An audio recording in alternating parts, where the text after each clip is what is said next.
So it's Basement Reunion 5. We had a good time tonight. We got to give props to Jeff, of course, and Clint.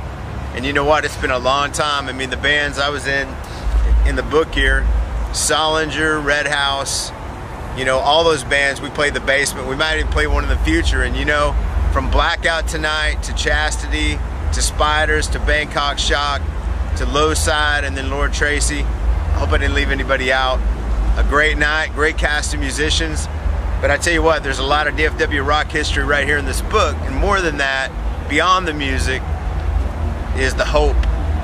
The hope that I found that I got a second chance at life after a near-death experience in 2003. I'm just glad to be here tonight. It's great to see friendly faces. And I think Ron said it from Low Side. He said, you know, you got to treasure the moment that you got with your good friends and your family. Is that what really matters? The music's great.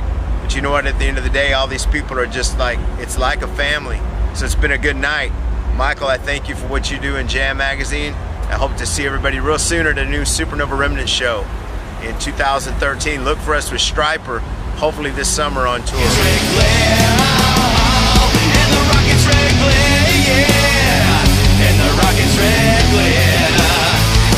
You know, one of the guys for sure that made a big impact, you know, Jason from No Respect. Obviously, I was at his service and there were so many people there just to show respects to him.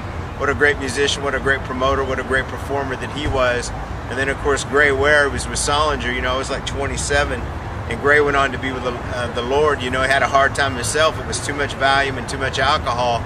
And so some of these people, you know, they just, in their 20s, Jim Morrison, Jimi Hendrix, you know, we don't know why, but they just go before their time, and a lot of times it's because drugs and alcohol are involved. You know, everybody likes to party and have a good time, but the main thing is, if the music's really what's driving people, then that ought to be above all the other partying and stuff. I think the people that stand and have a new life and have a second chance are the ones that really try to use the music as a way to connect with people, as a vehicle, so it's just not sitting at the bar getting wasted and forgetting who you were the next day, because I had plenty of that. A lot of the new kids nowadays I've taught lessons to or that are coming up, they know the real music. They go back to the roots. They go back to Hendrix. They go back to Clapton. They go back to the Beatles.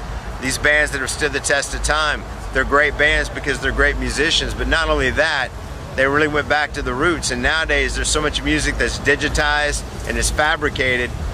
I mean, God forbid the kid that gets in a room with Pro Tools and all he does is stay holed up in his room and chopping up digital tape, because it's just not gonna have the same warmth in the music and the same connection that you get if you're young. I mean, if you can get in with your parents at some of these shows and get in, experience it, meet some of their bands, meet some people in the business, and get out there and learn the ropes early on, because that's gonna pay it forward in your career, and you're gonna be able to pay that forward to other people. I promise you, it'll pay you big dividends to study this stuff out. Learn your music, learn how to read, learn theory. All of those things are gonna matter for you going down the road as a musician. Right now, I mean, the cool thing, I got an email today from Janice Sweet, who's the mother of Robert and Michael Sweet and Stryper. And better than anything, Supernova Remnant, my band, Robbie Gustin, would love to go on tour with Stryper. They're going to be doing dates. The Second Coming album just came out. It charted higher than The Covering, as well as their last album. And they got another studio album that's coming out later in the year.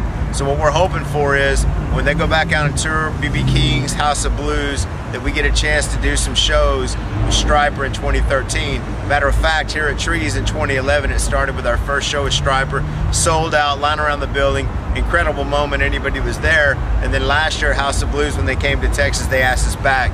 So we're hoping to build on that this year, and I'm flying out to Arizona, hopefully like April 26th, to meet with Janice and do some interview for a big cable radio TV thing, promote the book, and then talk about the possibility of this tour with Supernova Remnant and Stryper in 2013.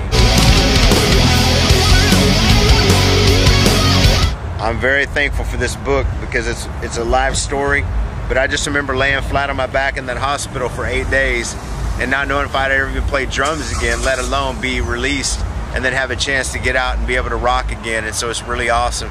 And I really appreciate Robbie and my whole church family, all the people that have been around me, and my editor Gary, as well as Dr. Bart that helped put the book together. It's been a blessing. And the rocket's red glare, red ribbons, truth or dare, as the rocket's red glare. This is McLester. Want to be Rockstar, we finally found the rock, and you heard it on Jam.